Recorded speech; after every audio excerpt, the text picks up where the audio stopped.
Guess what? If you live in Norway, you've already used a product we built, but never knew it. The 99X Group has established itself as a leader in product engineering services, web solutions, and sourcing tech experts. We have built a solid foundation, and now 7 companies from Norway, Sri Lanka, Malaysia, Brazil, and Portugal combine to form a tech powerhouse. The 99X Group serves clients in Norway, Sweden, Germany, across Europe, and North America. With over 600 employees worldwide, we are set to become one of the industry's most sought-after tech players. What sets us apart is our combination of local presence, global access to talent, and proven capability of delivering value with multinational teams.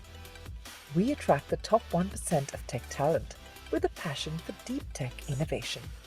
This enables our customers to create exceptional product experiences, to rapidly scale their own teams with top-tier local and nearshore engineering talent, and to build appealing web solutions and business-critical systems.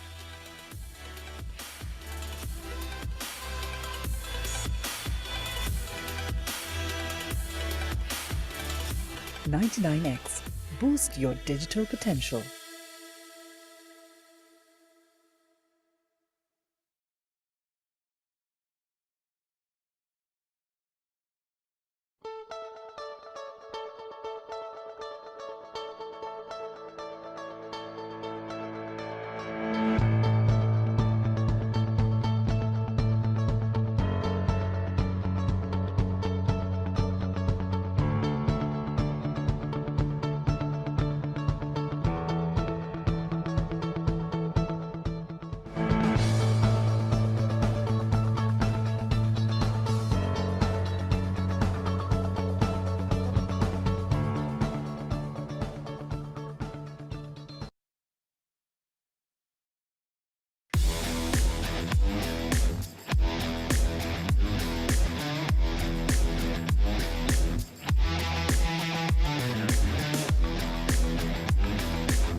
Good evening, everyone. Welcome to the final day of Quality Week 2025. Over the past 4 days, we have explored some incredible topics and gained invaluable insights from industry experts. Before we start, we would like to take a moment to recognize and appreciate our valued sponsors who help make this event possible. First, a big thank you to 99X, our strategic partner. 99X is a leader in digital product engineering, empowering businesses with innovative solutions and cutting edge technology. We also extend our gratitude to our educational partner, SLSTB, the globally recognized authority in software testing certification. Their commitment to quality and excellence helps shape the future of software professionals worldwide. Before we begin today's session, we would like to express our heartfelt gratitude for the success of Quality Week 2025. To mark this occasion, Maureen Disanayake will deliver the thank you note on behalf of the Colombo Quality Camp. Over to you, Maureen. Good evening, everyone. Before we proceed further with today's session, I would like to take a moment to express our heartfelt gratitude to everyone who has contributed to making Quality Week 2025 a success. First and foremost, our sincere gratitude to our strategic partner 99X for your continuous support and collaboration. Your dedication has played a vital role in making this event possible.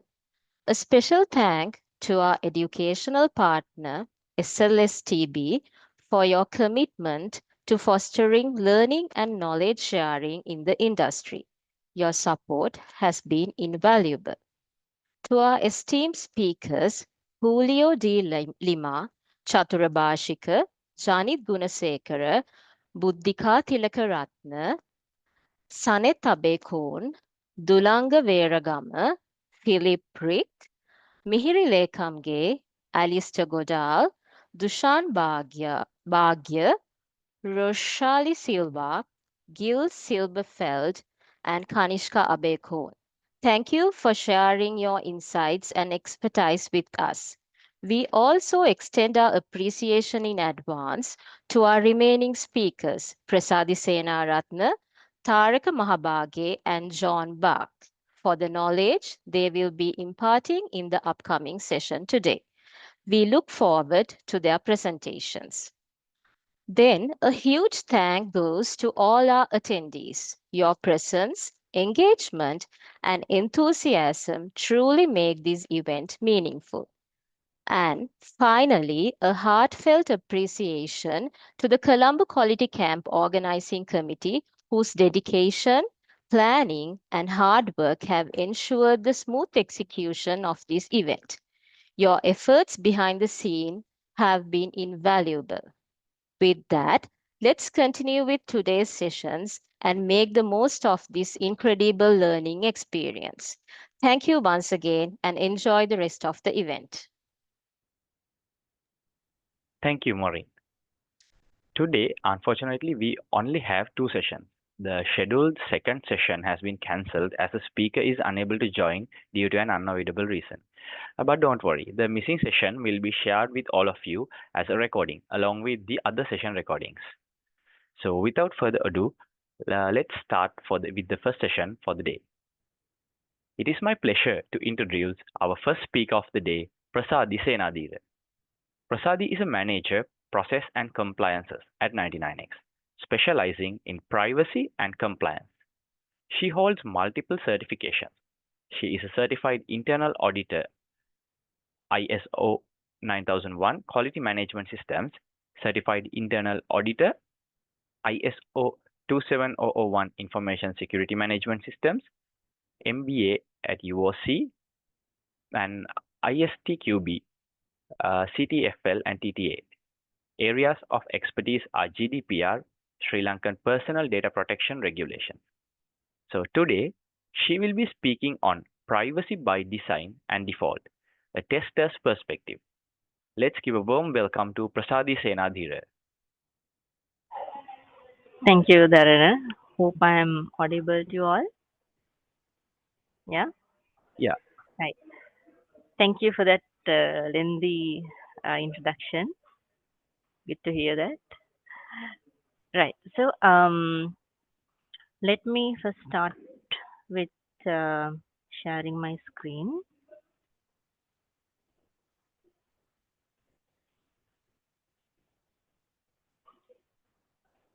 Hope you can see my screen now. Yeah, this is it. Right. Okay. So now today, today our focus is on privacy by design and default. So over the past 4 to 5 years, GDPR is something that is, is being the buzzword. Everyone talks about GDPR, and everyone talks about how to conduct the regulatory testing for GDPR, especially targeting on data subject rights. But I believe privacy by design is a less touched area. So I thought of picking up this topic to dig a bit deep on the concepts and how we as testers can verify this principle. So I think I don't need any introduction, that's already given. So starting with, as I said, General Data Protection Regulation. This everyone knows by now, just in case if there's anyone who doesn't have an understanding of what GDPR is. That's a privacy regulation that was originated in European Union back in 2016. That was enacted by European Parliament, and it was passed out in 2016 and enacted in May 25th of 2018.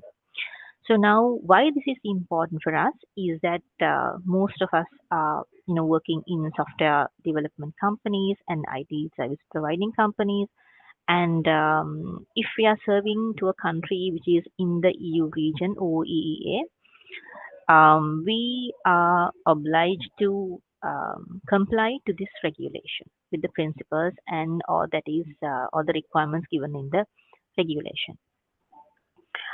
Right. So now, one of the key principles in GDPR is privacy by design and default. Just to start with an introduction, privacy by design and default is a fundamental principle in GDPR, which talks about ensuring data protection from the early stage of the development life cycle. So we say starting from the design itself, how we embed privacy into our system, and not only to the system but also for the operations of the whole process, basically the product and the process. So this is our focus for the day. I will be touching upon privacy as a culture, the importance of it, and some of the key principles in privacy by design, how to verify that, some of the test scenarios, and also a bit about tooling aspects. Right. So starting, dig deep in the introduction to privacy by design and default. So basically, we can take this in two separate, sections. First, we'll start with privacy by design, and we'll try to understand what this is. So in Article 25 of GDPR, this is elaborated in this Article 25. So it says it's a proactive approach for data protection. So instead of addressing this at a very late stage of the development life cycle, we take it in the first phases of the development life cycle so that we can ensure the privacy is embedded into the system. So that's the basic idea, being proactive. So this talking about privacy by design, this includes, so we can think of three different areas. Implementing a strong security measures, for example, encryption, access control, and so on, and also having data minimization techniques. We'll get later in detail, and providing transparency and user control, which is very important because the GDPR itself is to provide the transparency for data subjects, meaning natural persons. So that is about privacy by design. So if you take the next part, privacy by default, in Article 25, it says by default, we are giving the highest level of privacy to a system or a process. So there's no compromises. Always the default setting is that privacy will be considered as a default setting, so that the end user or the data subject doesn't have to take any extra effort, any extra mechanism to protect their personal data. That's the expectation. So examples we can say, default setting is to limit data sharing and having sort of enforcing strong authentication and security by default in the system and the process, and also collecting the data that is the only subset of data that is only required for a specific purpose. We don't take everything, but that specific data set we collect for the processing. So that is a little in detail about privacy by design and default. So now, again, uh, um, now when you talk about privacy, one of the important aspects when we want to be compliant with GDPR is that having privacy as a culture. We do not, let's say, we'll think about before GDPR, we didn't have privacy as a culture because it's always came as a plugin to the software development lifecycle, which we always think about after development. So here, what we talk about is having privacy as a mindset. So that is privacy is a part of our culture. So why that is important is when we have it, so we prevent data breaches and improve, reduce the compliance risks, and we enhance the user trust and business reputation, which is very important for customers, and also cost saving, efficiency in development. So here I would like to touch upon a bit in this area, because a myth we have is that we always think having all of these non-functional aspects, not just privacy, security, performance, and everything else, considering all these aspects in the very beginning of the cycle, to increase the cost in number of development hours. We might increase a little, but compared to the effort we put in case of a data breach, in case of a security incident, that is much more higher compared to, let's say, a few hours that we put in the very beginning of the development life cycle. And we also can meet legal and ethical obligations, that is with regards to GDPR, and also improve software quality and security. So that is the importance of having privacy as a culture. Right. So now we'll move on to the principles of privacy by design. This is the core of this presentation. In GDPR, it talks about 7 principles of privacy by design, starting with proactive, being proactive. So we are talking about being preventive and not taking, not wanting to take remedial actions, rather we be proactive. So we always anticipate a privacy risk beforehand and try to prevent them. So that's the first principle. The second principle is privacy as a default setting, meaning the user, the end user, or the natural person doesn't have to take any extra effort to protect his data. So we as a, let's say, a service provider, we have this default setting to protect their privacy. That's the second principle.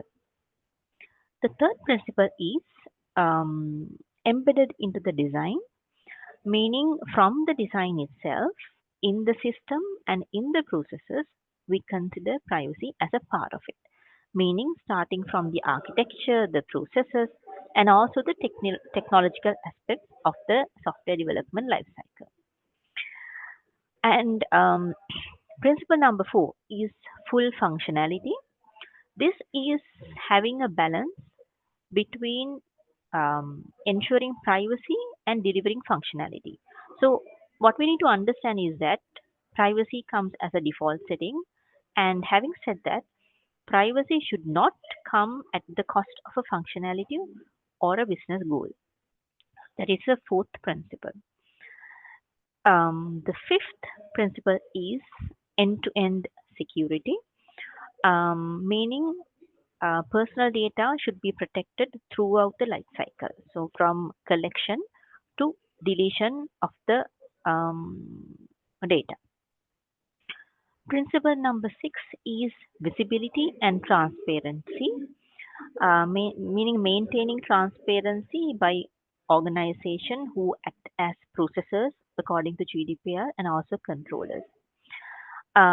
So also we need to give the regulators, meaning the data protection authorities, and data subjects, meaning the end users or the data owners, the ability to verify compliance. So meaning we are keeping complete transparency across our processing.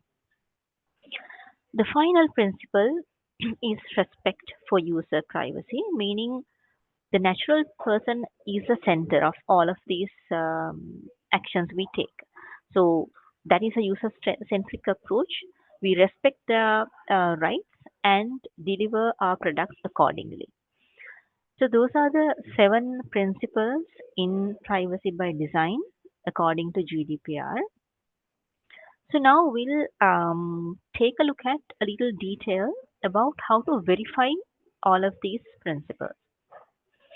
So which is important for software quality assurance engineers and also for developers. Verification of privacy by design. We can identify 6 main methods or techniques through which we can verify privacy by design. First thing is of course code review. So in each of these areas, we will go a little detail in coming slides. So we talk about code review, where we need to ensure that privacy measures are being taken, such as minimization and encryption during the code development and review process. Another technique is another area that we need to consider is test data handling, which we are responsible of as testers. So we need to ensure test data is anonymized or pseudonymized, whatever that suits the development life cycle that is being taken. The third verification technique is, of course, having security testing in place, through which we can verify secure storage and transmission of personal data. Fourth element is access control, meaning testing for role-based access of personal data. The fifth area that we can consider is user consent management, which is, I would say, um, heart of data subject rights or heart of GDPR, having the consent of a data subject. So there are techniques we can validate whether we have implemented consent management correctly in our applications. So we need to have verification points to see whether consent management is done right in our applications. The final verification area or the method is data retention and deletion. So here we confirm data is stored and deleted according to our internal policies. So with that, we'll try to go with each one little detail and understand what points we need to specifically see to say we are compliant with all of these principles. The first one is code review. So there are two things that we can actually consider. One thing is having static code analysis. Here we can conduct static code analysis. There are tools available to identify privacy risks. For example, we can look for if there's hard-coded personal data in the code, that's a violation of the principle. And we can also check for maybe improper logging in the code. So those are some of the examples that we can check in the code review. The second part of code review is data security, meaning encrypting the sensitive data and avoid plain text. For example, let's say if there's a bank account details, bank account number, so that is sensitive data that has to be encrypted and processed in the system. If there's a social security number, which is very commonly used in European Union, so that is sensitive data that has to be encrypted. So that is another checkpoint we can have in code review. Moving on to the second verification point, test data handling, which is very important for us. Here now, one thing we need to understand is that at any point, we are not allowed to use production data for testing. That has to be anonymized or gone through masking techniques. Then talking about test environments, the test environment should ideally have security controls, which is pretty much similar to production controls, so that we can be in line. We can actually guarantee that whatever we test in our test environment is in line with production also. Third point is using synthetic data. Synthetic data or dummy data should be used to simulate real world scenarios during testing. Finally, the deletion part of data, which is privacy as well as functional test also. So here we can think of deleting test data just to avoid unnecessary storage risks. So those are the 4 areas we can mainly think of as verification points in test data handling. Moving on to the third verification area, security testing. So usually we have security engineers taking care of this area. They do penetration testing to detect vulnerabilities of personal data. And compliance managers, they do data protection impact assessments.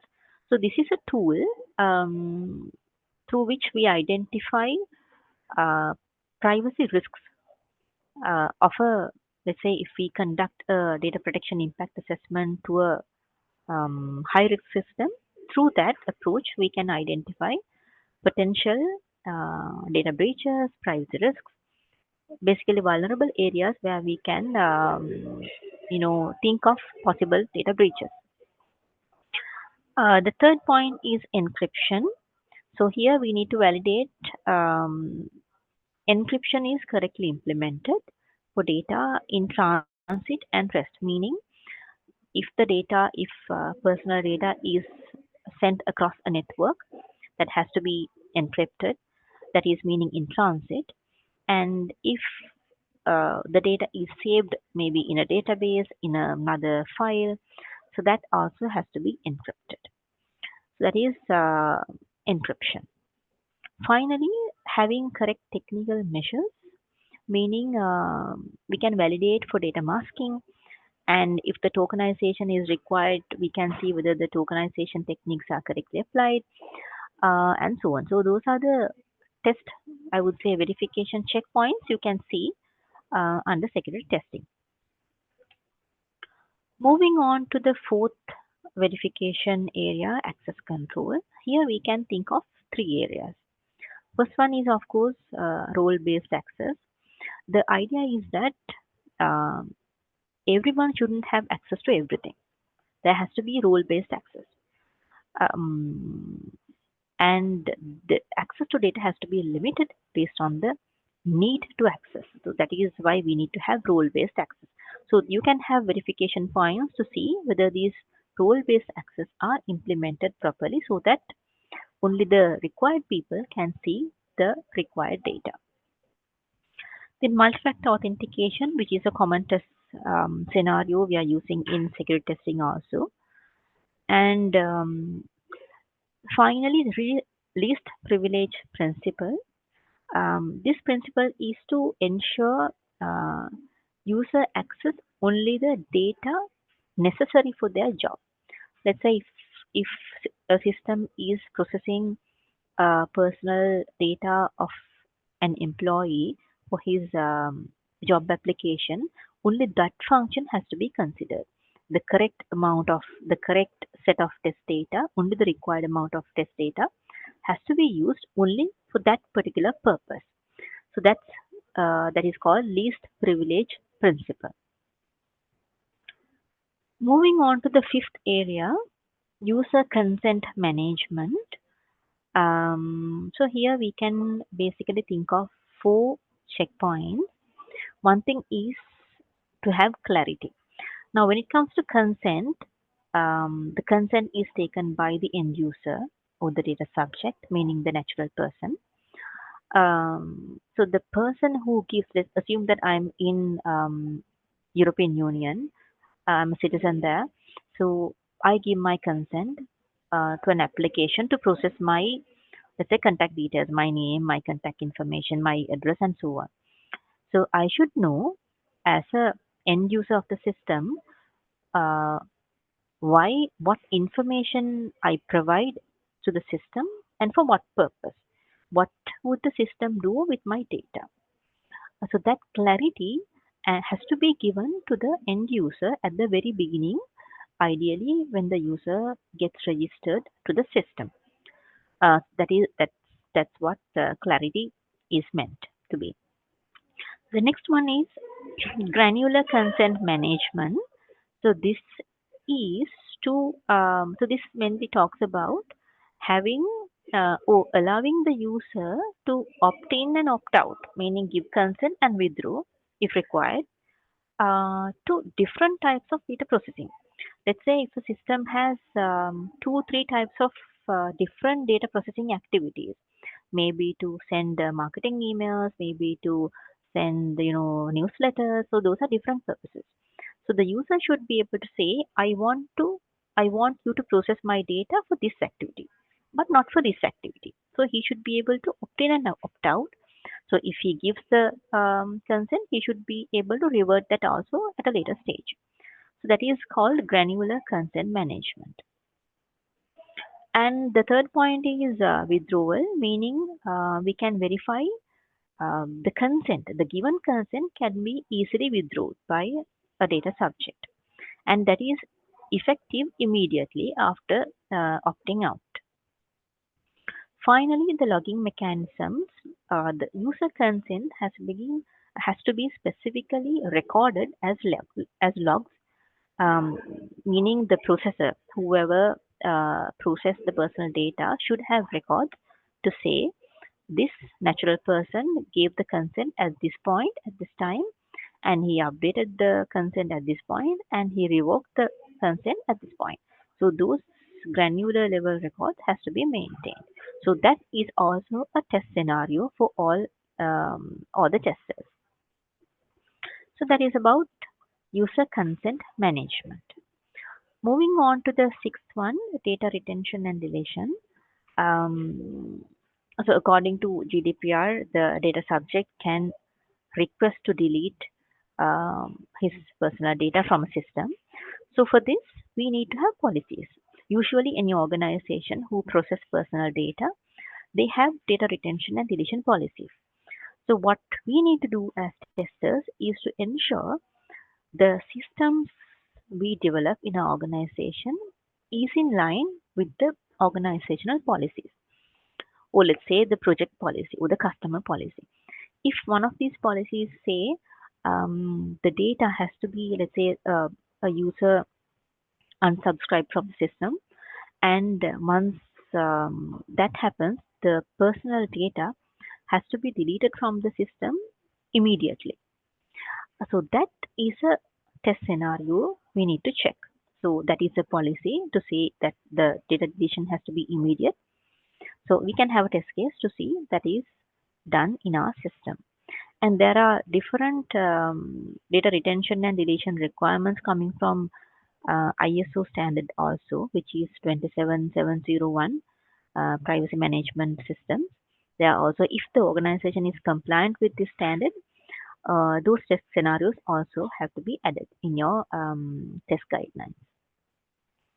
The second one is automated mechanisms. Now, usually, many of our systems that we develop, those systems usually have automated deletion mechanisms. We don't do it manually. Instead, we use automated mechanisms to delete data.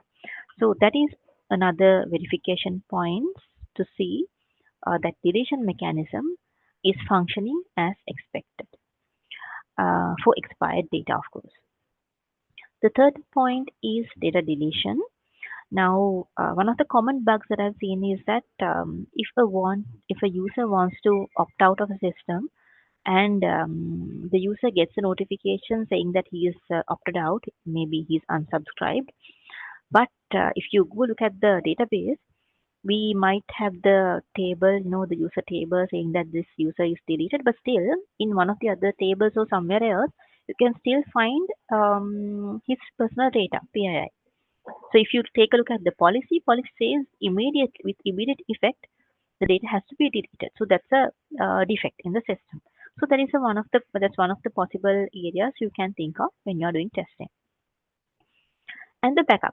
Again, this is very common area. We have defects in our systems. Is that we are compliant with all of these stages. We have policies. We have automated mechanisms perfectly working fine, and we have deletion mechanisms working fine. But you have data backups, which you take time to time. If you go look at a backup, you might still see some data of a user who's no longer in the system. He's been unsubscribed, but still you have data in the backups. So whatever the policies you implement for data deletion should be applicable for the data backups also. So that is also a common area you can include in your testing. So up to now, what we have discussed is the principles and how we can verify all of these principles. So that includes automated testing, security testing, some areas in the code development, PR reviews. So this uh, slide specifically talks about testing. So now let's say you are working with a system which is heavily processing personal data. Let's say something like LinkedIn, maybe all of these HR applications. Those applications usually process quite a lot of personal data at a given time. So depending on the amount of PII or personal data you process in the system, you can consider whether you want to have test data in your smoke test suite, whether you want to have in your regression test suite, or else if it is a very critical system with loads of PII being processed, you should have certain test cases, certain checkpoints in the functional testing phase itself. So just to summarize in testing what you need to have as test cases, you need to have test cases for data minimization to see only necessary data is collected for processing. So if you take, some early developments, let's say in 2010, there is systems we developed. Let's say if you want the systems to have the name of the individual and the, let's say, contact information, let's say mobile number, but still in the development we collect everything else, not just the name and contact information. You tend to collect the address, maybe gender, and all of these other information which is not actually relevant for the processing. So this data minimization principle talks about collecting only the required amount of data. So for to understand this, to validate this point, you as a tester need to have very good understanding of the business requirement. Why we are developing this? What is a user case? What is a use case for the end user? So that understanding has to be very clear.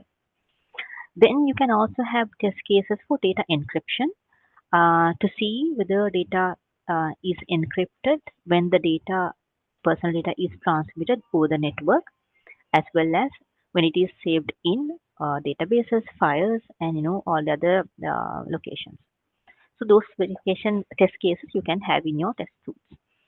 And as we previously mentioned, test cases for access control. If you have role-based access in your system, so that's a good scenario. You can validate privacy by design to see whether actual restrictions are applied and only the given level can have access to given set of personal data. Then test cases for consent management.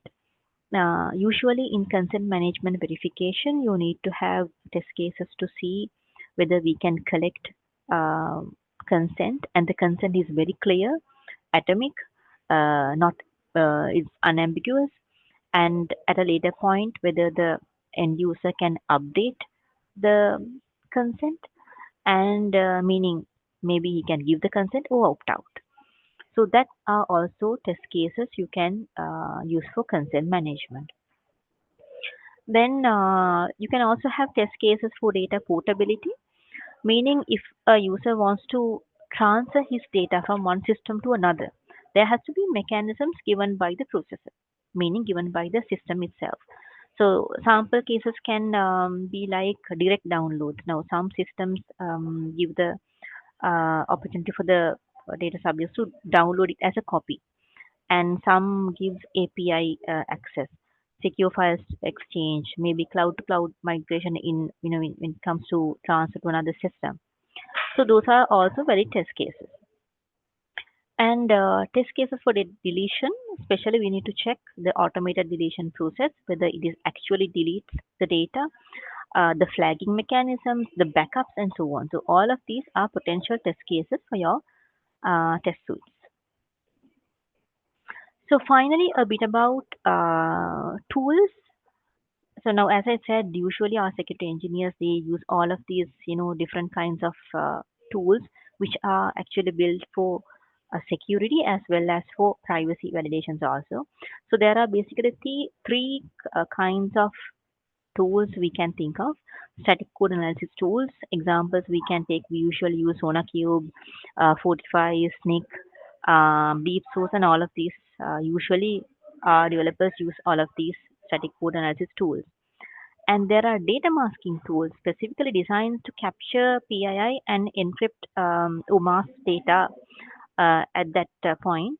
So examples include Microsoft SQL Server has a built-in feature for this, and also Delphix is a good example tool. And there are vulnerability scanners that's also very commonly used. So that also serves the security purposes as well as privacy, like SonarQube, Snyk, and Checkmarks. So that is a bit about tooling aspect. With that, we come to the end of this session. I'm happy to answer if you have any questions, any clarifications in any of the areas we discussed. Thank you so much, Prasadi, for that insightful session. So I think we have several questions in the chat, but with the time restrictions, let's try to answer as much as possible, and we will make sure we will be sending answers for the other questions as well in the chat. So the first question we will be going through is what strategies can be employed if data-related issues are encountered during live issue verification? Live systems. Yeah. So now, when you talk about live issues, one important area is that if you talk about strategy, you need to have a incident response management plan. That's usually there has to be organizational policy which talks about, even if it's a security incident, even if it's a data breach, this is the way you are going to handle. So it basically summarizes all the strategies, all the access levels, who will be, conducting all this troubleshooting things, how to create the incident report, how do you escalate this. Now, one of the key principles in GDPR is that if there's a data breach in a live system, given a designation, within a designation period, you need to send a notification of the data breach to the data subject as well as the data protection authority in that country or the region. So, so all of these things has to be compliant with if there's a data breach in a live system, and internally as an organization, you need to have an internal policy to say this is how we are going to handle incident management, security and privacy both. So then that drill down to just the way that you handle a normal defect in your system, the bug fixes and all verification and all those things. But the most important part here is that when you talk about the strategies, you need to have the transparency with the data subject as well as the data protection authorities. Yeah, so that is, I think, what we can think of when it comes to strategies of ensuring, the data breaches in live environments. Okay, so we will go through one more question, and it would be what are the biggest challenges companies face when embedding privacy by design and by default into their software development lifecycle? Yeah. I would say the biggest challenge most of the companies deal with nowadays is the myth. It's not that the technical difficulty we have, and sometimes it's not the customers also, because now you see, now most of these software service providers, like all our companies, in many cases the governance model, if you take the governance model, we are the IT consultant, we are the software consultant, so we always have the bargaining power to say this is how you should do it, this is how we should do it, these are the techniques that we need to implement. to secure our applications. These are the actions or strategies we need to have to ensure that our system doesn't encounter a data breach. So that bargaining power is usual with us, unless otherwise stated by the customer. So I think, but if you take most of our processes, what we tend to believe, as I said, is that that no embedding all these privacy techniques, having privacy by design in the very early stages, increases the cost of development. So we actually these like cost benefit analysis you can think of, because you are thinking of having let's say 2 to 3 days um, increased cost of your total development effort. You are comparing that with at the end of the life cycle you encounter a data breach, and for to fix that data breach you are spending like 2 weeks time, and on top of that you are putting so much effort to notify those to your uh, endpoint, your data protection authorities, and there's in, in case of a litigation action, you need to give the penalty, and you will go through a fine. So you are comparing these two, right? So it's obviously the myth that is actually the biggest challenge we have. It's not that we can't do it, or we that's the understanding. That's my experience. All right, Prasadi. Thank you so much for answering those questions. And actually, we can see that there are several more questions in the chat. So it would be great if you could send brief answers for those questions in the Sure, chat sure, I'll do it. due to the Sure, time constraints. Yeah. sure. So with that, Thank you, thank you Dharana. again so much for sharing your insights with us. Thank you, Dharana. Thank you, CQ Sims, and thank you, audience, for the lovely session. Yeah, bye. Okay. So with that, we will be moving on to our second and final speaker of the event, John Barr. He's an independent consultant that he's been in software development since 1995, starting in customer support for a commercial real estate dial-up service. His most recent role was at eBay, where he worked for 13 years as a quality director and program manager.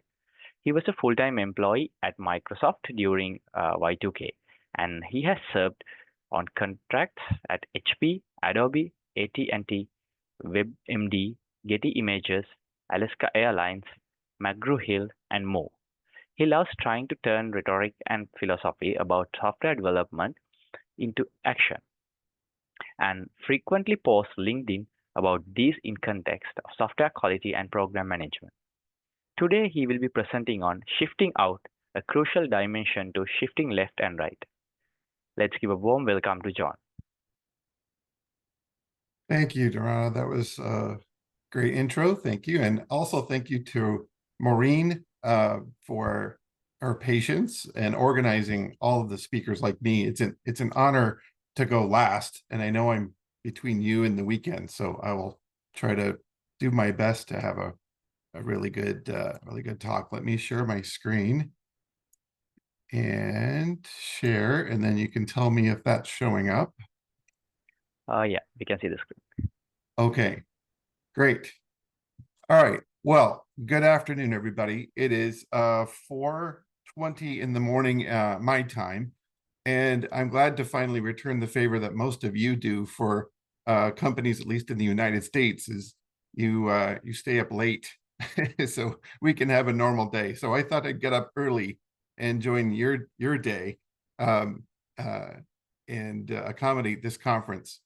So thanks again to the conference organizers for putting on this and for inviting me to speak. I want to talk today about an idea that I had with respect to something you may have heard about called shifting left or shifting right in terms of development. So let me go here. Okay, so all this slide says is I've seen a few things. These are my travels. If I was, on an airline, I would, these would be my contrails, places that I've been, companies that I've worked for. And they probably intersect maybe with places that you've been too.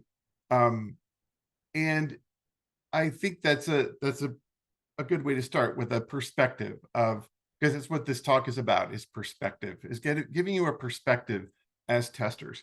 Now, for most of my 30 years, I've been a tester, test manager, test consultant, test strategist. And about 8 years ago, I pivoted into program management, which is different than project management or product management. Program management, you're looking at a big perspective across many projects. And it's a lot like testing in that, except instead of finding bugs in a product, you're finding risks on projects. But the point is the same. It's about discovery. Testers don't break stuff. We find what's already broken. And program managers kind of do the same thing. They look at roadmaps and cut lines and milestones, and they look and they think, what could go wrong with this project? So it appealed to me for many years as a tester to switch into program management when the opportunity arose, so I could change my perspective. I began to really appreciate the work that testers did from a different perspective, from the perspective of a program manager. So now that I'm an independent consultant, I see a lot of different perspectives. But in terms of this, framing it for this talk, you've probably heard of DevOps before, development and operations, and there being kind of a polarity. And it's really more of a, I found this diagram online, and you see that it's kind of it's a loop, right?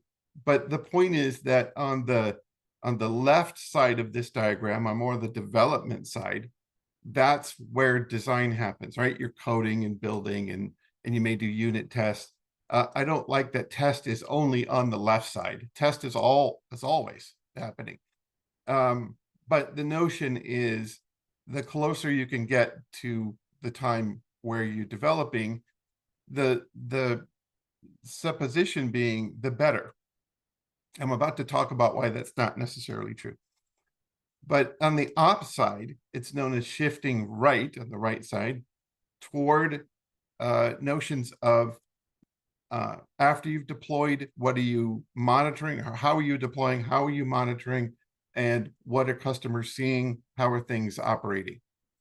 But the principle is of shifting left is trying to move testing closer to development, usually with programmatic approaches, right? That's where the left side really is design and code and planning, that kind of thing. Okay, with me so far? Okay, good. All right, so here's my take on shift left.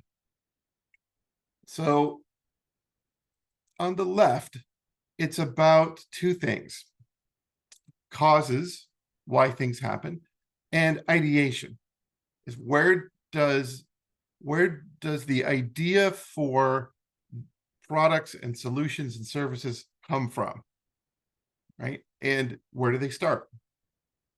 On the right side, it's all about consequences, not causes, and building a completed product where ideas are long gone now. You've released, new ideas can come in, but that's another development cycle.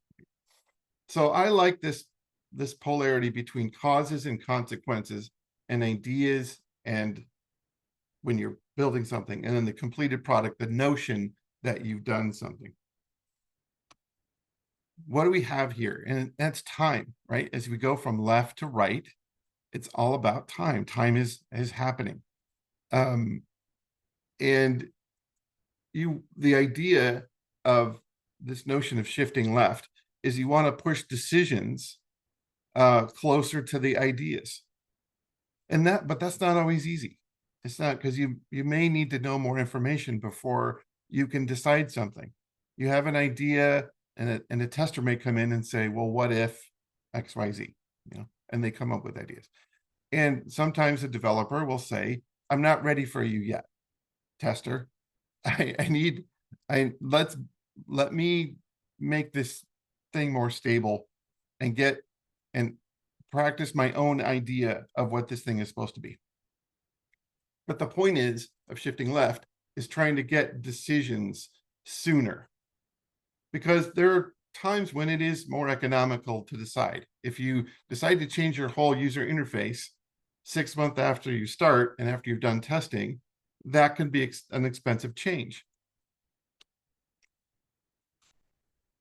Okay, shifting right, which is where I actually love and prefer to do a lot of the testing that I think is compelling, is talking to users, talking to customers.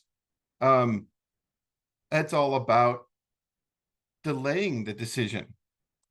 Unlike shifting left, you want the decision as soon as possible. Sometimes you want to procrastinate, and procrastinate isn't a bad thing. Sometimes when you delay, that gives you more options and opportunities. Imagine if you, I don't know if this has ever happened to you. Imagine that your boss gives you something to do, your manager, and you do it right away. You do it like within the hour, right? Now, they didn't say get it done in an hour, but you're very judicious and you're very proactive, and you get it done in an hour, and you're really proud of yourself, and it's actually good work. And you tell your manager, hey, I'm already done. And he or she says, oh, I just got out of a meeting. Forget that. We changed. Don't you wish you would have procrastinated? You know, has that ever happened to you? You rush to get something done and meet the deadline or the standard you have for yourself to be efficient. And you learn that if you just had waited a bit, it would have been more economical to wait. So sometimes it's good to delay a decision, right? And that's what shifting right is.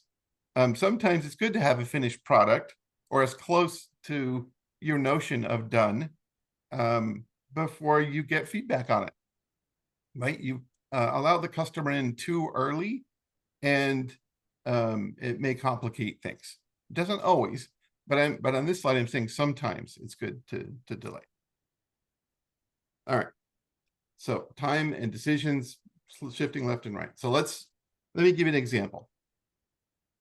This is 737. This is Alaska Airlines flight 1282, which last January, not 1 month ago, but a year ago, had a critical problem after it took off from Portland, Oregon, on its way to California. There is a department in the United States called the National Transportation Safety Board, which investigates transportation crashes, trains and cars and airplanes. So the report said, when this flight took off, the 737-900, the mid-exit door, or what they call the MED plug, the mechanism of the door that kept it as part of the airplane, departed the airplane, leading to a rapid decompression.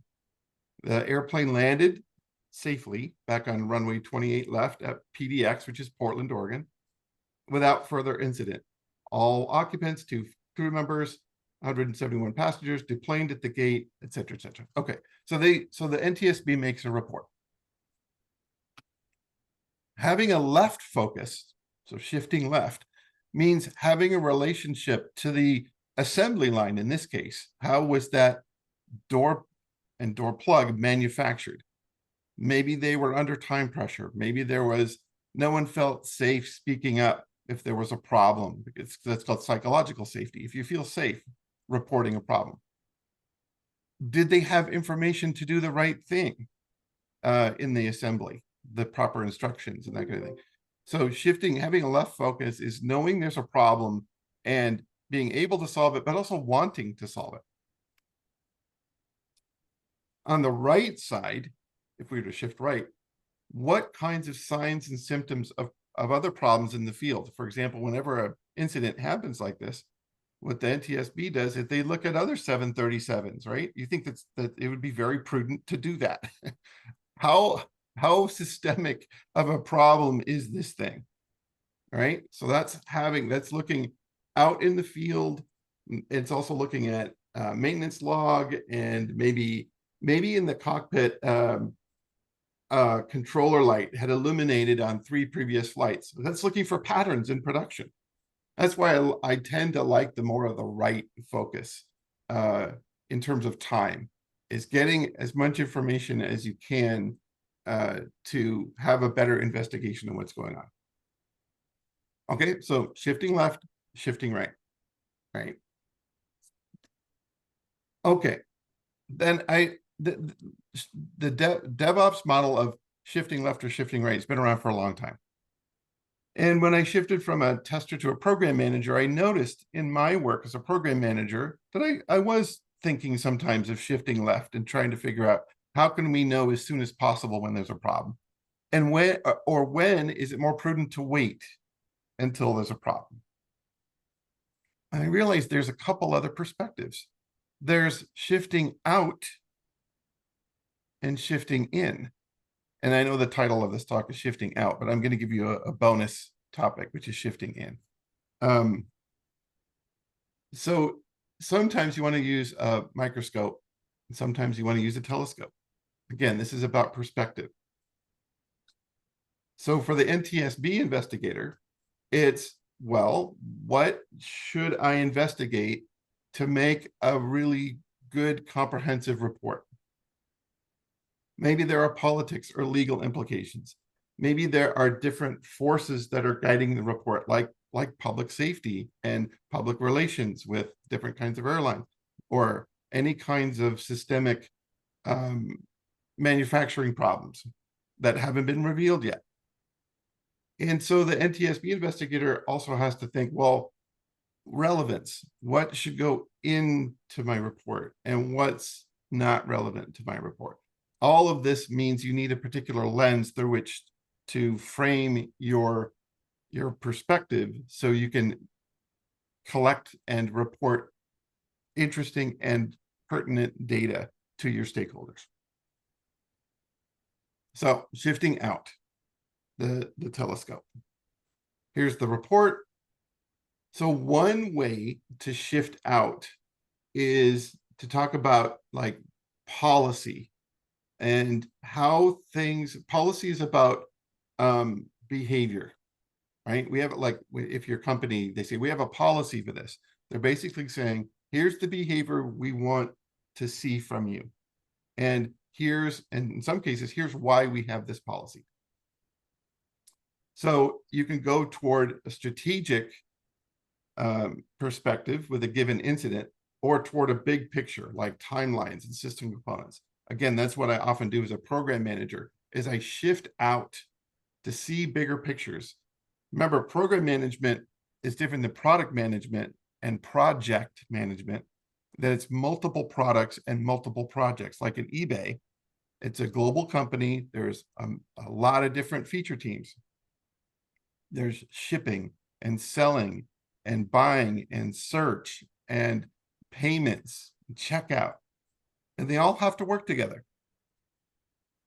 So if there's a given incident, you shift in like a microscope. And if there's a series of incidents, you can shift out and say, maybe all of these have a root cause. So shifting out, these are a couple of ways you can go out, is toward strategy or toward the big picture. So here's the bonus one, shifting in. Here is a group of NTSB investigators really examining the actual door plugs from that flight, right? So this is using a microscope where you focus on fine details. Maybe you've been a part of software development projects where there's been a situation room, literally a dedicated room that is meant to gather strategic people together and talk about what happened, do a root cause analysis, or try to look at every factor of a problem. So that's one way to shift in. Play by play, like a sporting event, whether it be cricket or soccer, like what exactly happened play by play. Each facet of that incident. What are in this case, what are the physical bolts, like literally, like what do they look like? Were they sheared off? Were they not even there? Were they bent? These are interesting artifacts of any kind of problem, is looking at the details of this. Also understanding how the work happened. Are the people on the assembly line? Maybe there's checklists, but how were they read? Or what were they told? Or maybe they're overwhelmed. There's a lot of too much work. And there's always this notion of what they're told versus what they actually do. So as a program manager or as a tester, my job has been to understand everyone's experiences as much as I can, especially when there's a problem, so I can learn and improve processes or people's perspectives on what they bring to it. Because testers are supposed to discover things, and we don't break things as testers, we discover things. And to discover things, you need a lens. You either shift out or shift in or shift left or shift right. So that helps. These metaphors like microscope and telescope help me remind me of different perspectives I can use for any kinds of any problem.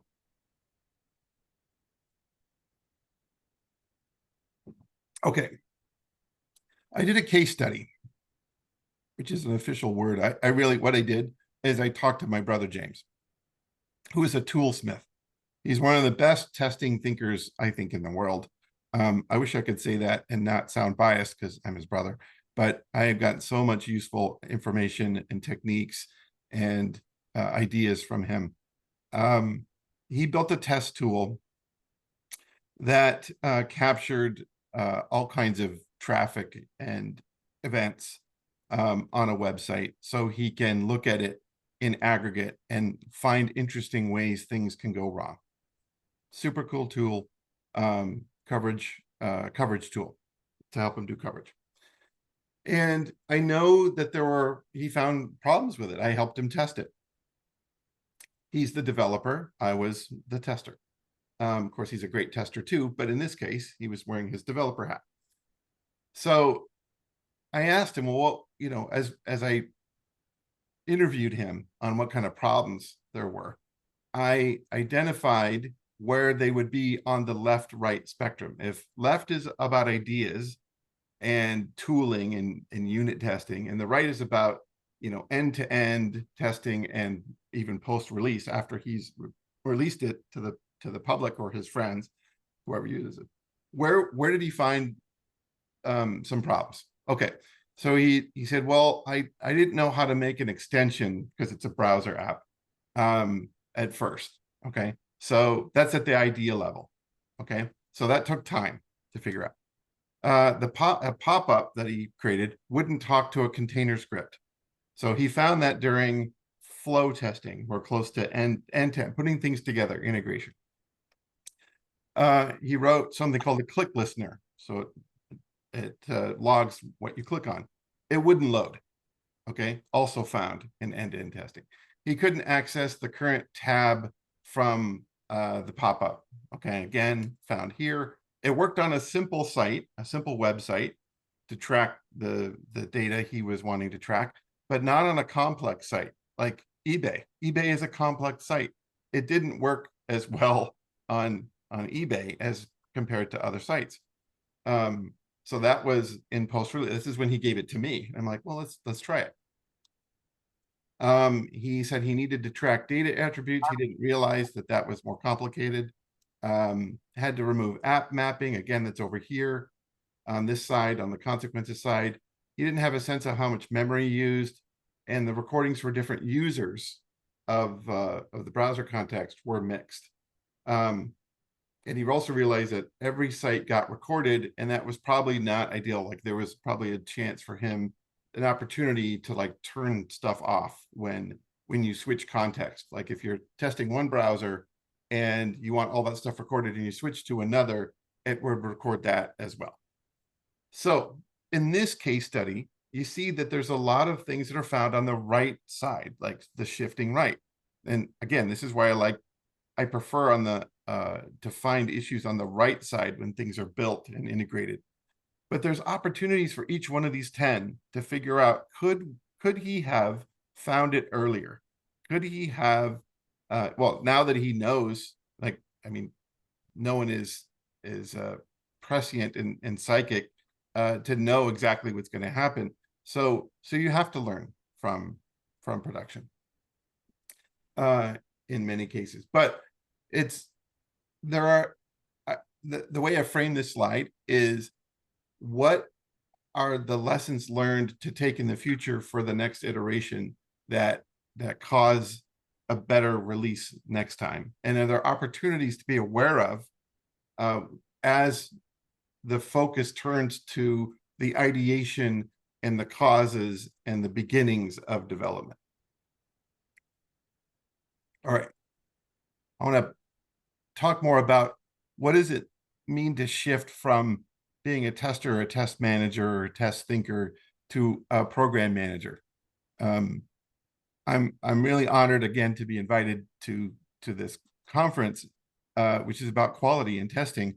It's largely my background, but I kind of feel like I'm more of a program manager these days. Although as an independent consultant, I do have a lot of chance to be a tester and a test manager again. So I'm kind of back in the testing world. But in my particular role at eBay, in the last, so I left eBay last January.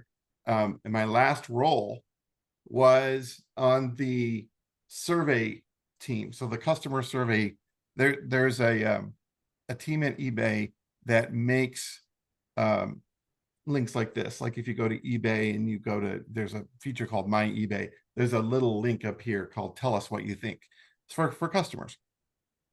And so when you dial, when you click that link, you, instead of having to call support, there's an opportunity to fill in a little survey like this. All right. And the survey team made surveys for all kinds of teams at eBay who wanted one on their page. For example, the My eBay team.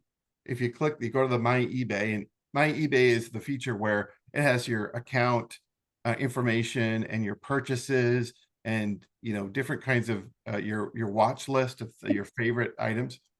So if you find a problem, you can click Tell Us What You Think, and this little survey pops up. Okay, that was the team that I was on that made this survey. So I would see responses. Not only did we make the survey, we collected the data. So in that role, shifting left for me means being on the lookout for root causes, and as well as things that might go wrong in the future. Remember the case study where I interviewed my brother, and what lessons can we take forward? And in our next iteration, we're starting like left again. We're starting at 0. So hypothetical problems, and this is what testers are really good at, right? Is what if, what could go wrong? So in my role, shifting left for me meant looking at customer data, customer sentiment. They tell us what they think. What did they actually tell us? And we also had metadata behind the scenes of like what browser they're on and what time of day it was and that kind of thing.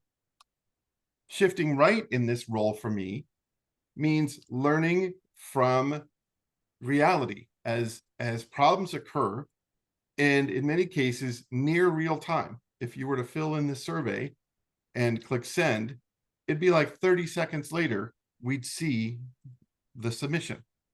So it was near real time, and which is great in a role. It's like my favorite role, either as a tester or as a program manager, because you see almost live what people are, well, the ones that choose to click Tell Us What You Think.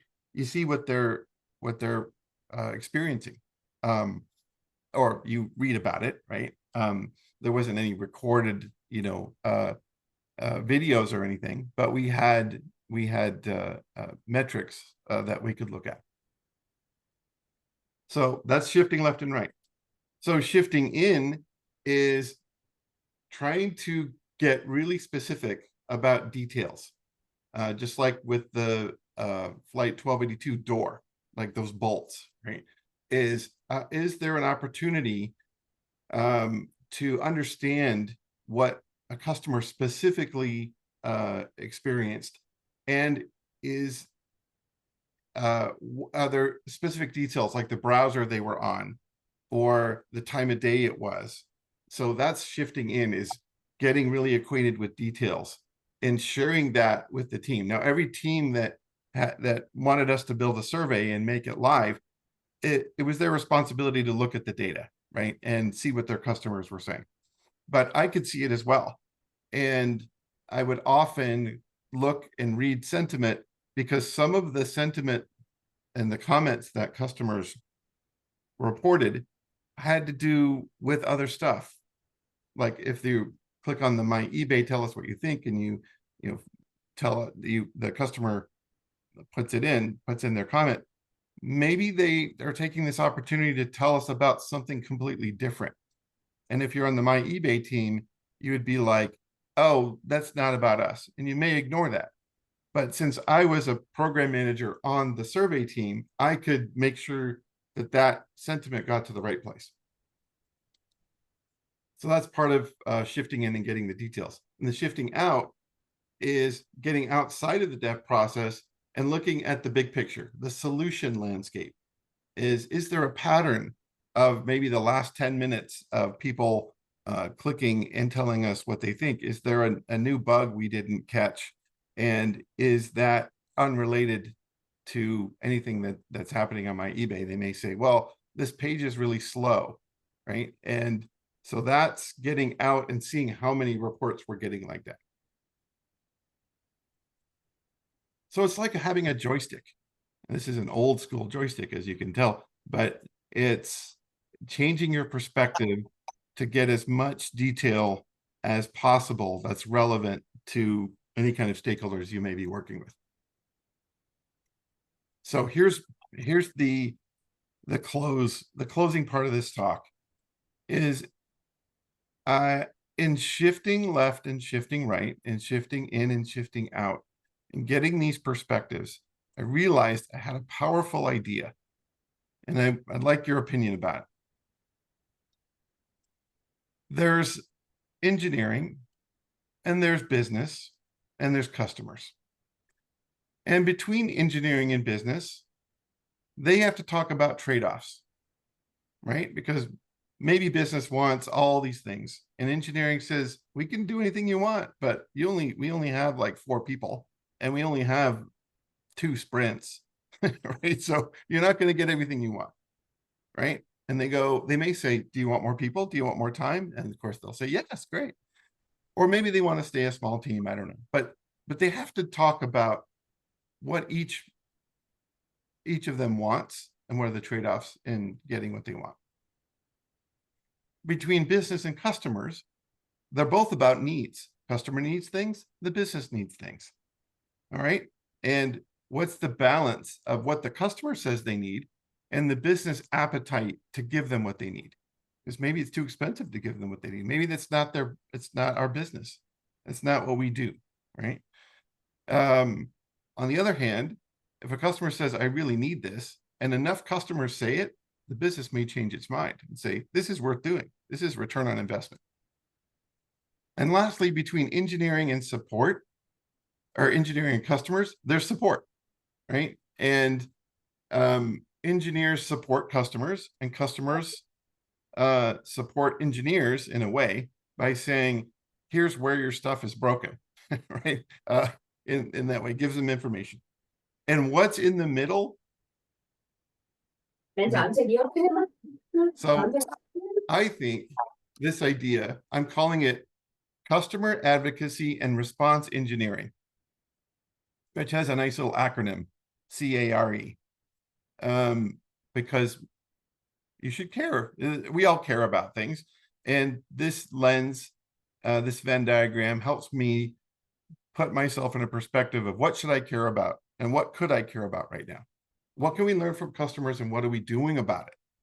So that's the customer advocacy. The response engineering is what are we doing about it?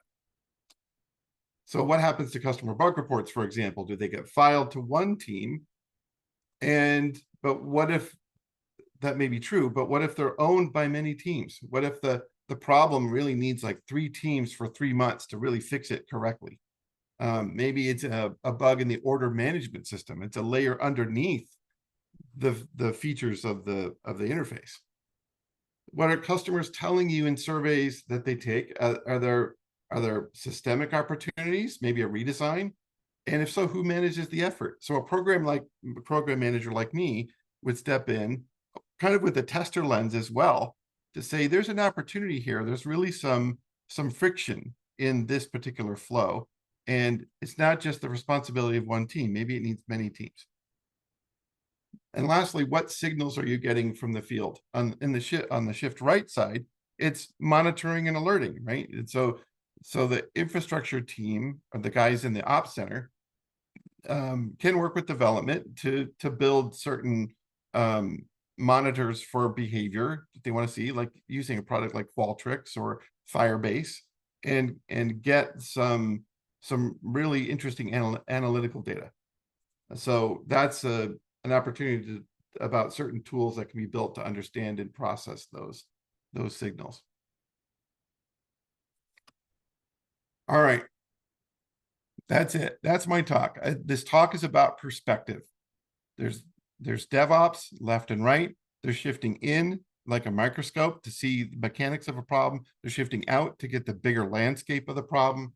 And I'd like your opinion on this, because I think as many companies are facing and many employees are facing layoffs these days, as testers, it's an interesting pivot that you might consider into program management or a role like this, customer advocacy and response engineering, where you're at the middle, using all of your existing testing skill to look and analyze and think.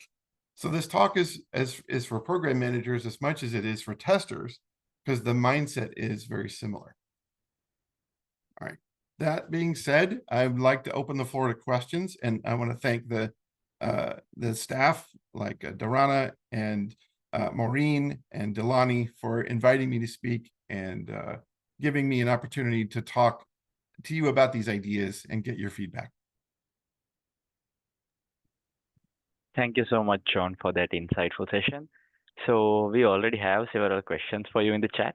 So I'll go through them one by one. So the first question would be, what are the most common failure points when adopting these shifts, and how can an organization avoid them? Oh, what are the common failure points? All right, let me think of one.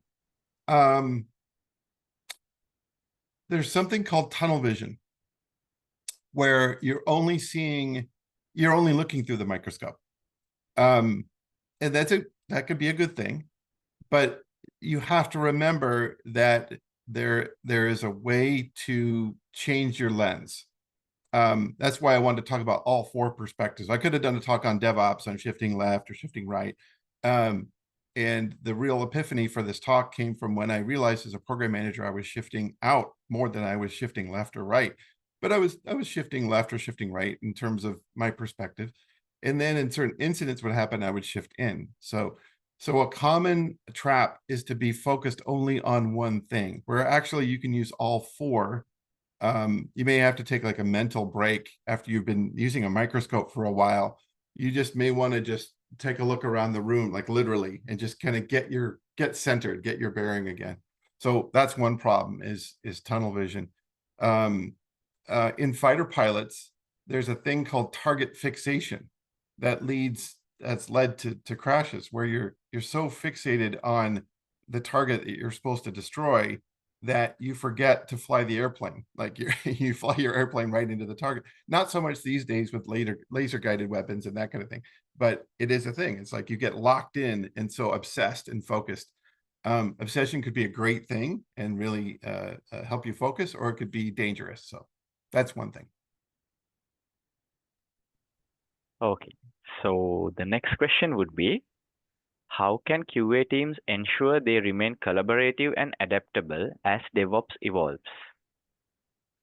How could they? What I love when testers do is they call a meeting, right? To what can we do to ensure collaboration? make a session for collaboration. Say, what do you think? Or I want your opinion, or I'm feeling stuck. There's an experiment that I tried a few years ago, and I've done it recently too. It's called the Open Bridge. Basically, you make a Zoom meeting and you make an agreement with one or two of your colleagues to say, I'm just going to open a Zoom meeting, like maybe from 11 a.m. to noon, and I'm just going to do work. And you guys should log in and do your work too. And this is really great for remote teams. There's no agenda. There's no mission to solve. It's just you're working collaboratively if you need to. You're doing your work, they're doing their work. And it could be that one of them unmutes and says, do you remember the link that for the ALM, the application lifecycle management tool? Like, what was that called? Anybody remember that? And someone goes, oh yeah, I know that. So what they know in 5 seconds maybe just saved you 5 hours, right? So that's a collaborative session and called the Open Bridge. So call a meeting, invite 1 or 2 other people that you think might be helpful, make it short, make it 15 minutes. Usually when you call a short meeting, they always go longer. So, but most everybody will say yes to a 15-minute meeting. But testing, again, since it's about discovery, you may say, I think I found something interesting. It doesn't have to be a bug. It can be an issue. And an issue is something that might be a bug. You're just not sure. Or it could be something that blocks you. That's another way to ensure collaboration is escalate your issues as well as your bugs. And maybe someone can unblock you really, really quickly. So hopefully that helps. Yeah. So we have another question. What are the key differences between traditional post-release testing and shift-right approaches? Oh, traditionally? Well, and usually shift left is usually using some code coverage tool or static analysis or some kind of syntax checker or compiler, right? Those are all like things that IDEs these days, integrated development environments, usually have a lot of embedded ways to test, help programmers test as they code, right? The shift right traditional things are things like there's a product called Firebase that looks at ways that software is crashing and logging those incidents. Of course, the server logs. You can set thresholds. There's a variety of tools that will like listen for things, particular events on websites, like the tool my brother wrote. Those are the traditional things. Of course, those are all programmatic ways. They help augment humans' capability, but there's no substitute for a human to look at that data and make sense of it. It's semantics is the word for that, but sense making is, what does this data mean? What might it suggest? So lots of tools on either side, left or right, but certainly having using your existing skill and experience on projects to make sense of what's happening is just as important. All right. So next we have an interesting question. So how do you see AI and automation influencing QA in the context of these shifts? Yeah. I think AI, just like a lot of other things in testing, it's a tool. It's not a replacement. It augments your capabilities. Using various flavors of GPTs, you can create a lot of artifacts very quickly. Now, they can be flawed, so you have to examine. So there's no substitute for human judgment and human due diligence of figuring out, can you trust this? It's called the oracle's problem. An oracle is the principle or method that tells you the right answer. And it could be a spec or a requirement. Those are traditional oracles. An oracle is also an expert, is someone on your team that knows the answer. They've seen this before. Like, what is this? I can't make sense of this. So AI is an imperfect oracle, but in some contexts, it can be really helpful to acquaint you with different notions of information you didn't realize were out there. I'm working on a project right now for a client that has an internal GPT. And I worked on a project a few months ago where I made some documents. I'm on another project now at the same company, the same client, using their GPT to, I prompted it a couple of things to answer some questions I didn't know because I didn't want to bug the developers. So I said, well, maybe I'll ask the internal GPT and see what answers it gives me.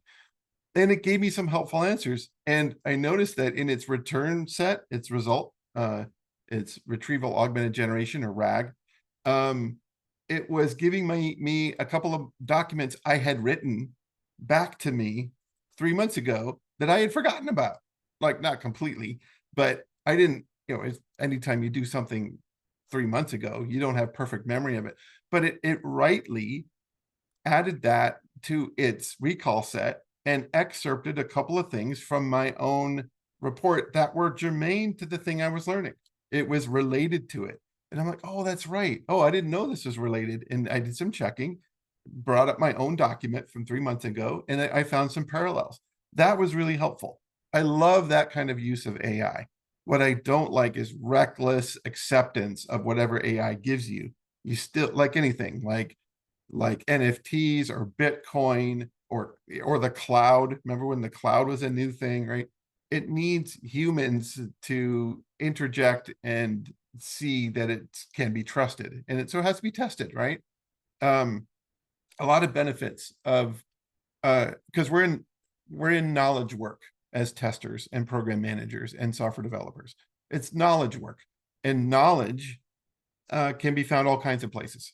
So AI does have some really promising uses there, but it has to be kept in check and verified. Yeah, I think that was a really insightful answer. So to end the session, we have one more question for you. So that would be, what skills and tools should QA engineers focus on to stay relevant in DevOps-driven world? Skills and tools? Well, it depends. It could be anything.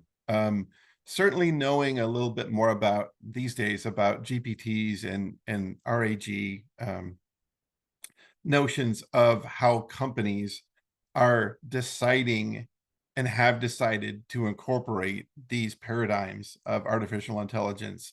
I think that's going to be useful. Whether or not you believe the AI advocates that your job is now replaceable by AI, even as a programmer, like, oh, there's AI bots that'll program, like, I don't believe that. I don't think there's any replacement for human judgment. But it's just like, augmented reality or AR, right? The right tool can help you increase your powers, right? In my car, which is a Subaru Outback, a 2020, there's an LED display that projects on the windshield, which is really helpful. Like, that augments my capabilities. I don't have to look down at the speedometer. It's right there in my eye line. That's neat. That's really helpful. Cruise control. When I'm on the interstate driving 60, 70 miles an hour, I set it and it has lane assist and fast and active follow. So if the guy slows down in front of me, the car slows down automatically. Those are, that's augmenting my ability. So I like the idea of tools, and like my brother, like who's a toolsmith. He loves writing test tools. To imagine looking at a 4 gig log file by hand, like hitting down arrow and looking for the word error, and you're just holding down the down arrow, or versus a Perl script that will say, oh, in 3 seconds it says there's 500 instances of the word error, and it spits them all out in order. That's really helpful as a tester. So it depends. There's a lot of different tools, and some of my favorites have been just handcrafted by developers that aren't available on the market, but they'll just give them to you for free. Writing one of those tools for your colleagues is even better. I'm not a programmer, but I have a lot of respect for those who can write these tools that help us see farther, run faster, have more superpowers. Yeah, I think that is the end of the questions. So thank you so much, John, for spending your valuable time for our session, especially early in the morning. So thank you again very much for putting your valuable inputs and sharing your experience with us. You're welcome. Thank you. My pleasure. Okay, so with that, we conclude Quality Week 2025. What an incredible week of learning and sharing knowledge we had. So a huge thank to our fantastic speakers today, Prasadi Senadira and John Buck, for their thought-provoking sessions. And of course, a massive thank you to every one of you who participated, engaged, and contributed making this event a success. Please make sure you reach out to the feedback forms we have shared with you and share your feedback about our session so that we can make it a better one next time. A big thank you to 99X, our strategic partner, for their continued support in driving innovation and excellence, and to SLSTB, our educational partner, for their dedication to shaping the future of software testing professionals. Your support has been invaluable, and we truly appreciate it. So, we hope you are leaving with valuable insights and inspiration to elevate your testing and quality assurance practices. Until next time, keep pushing the boundaries of quality and innovation. Have a great evening and see you at our next event.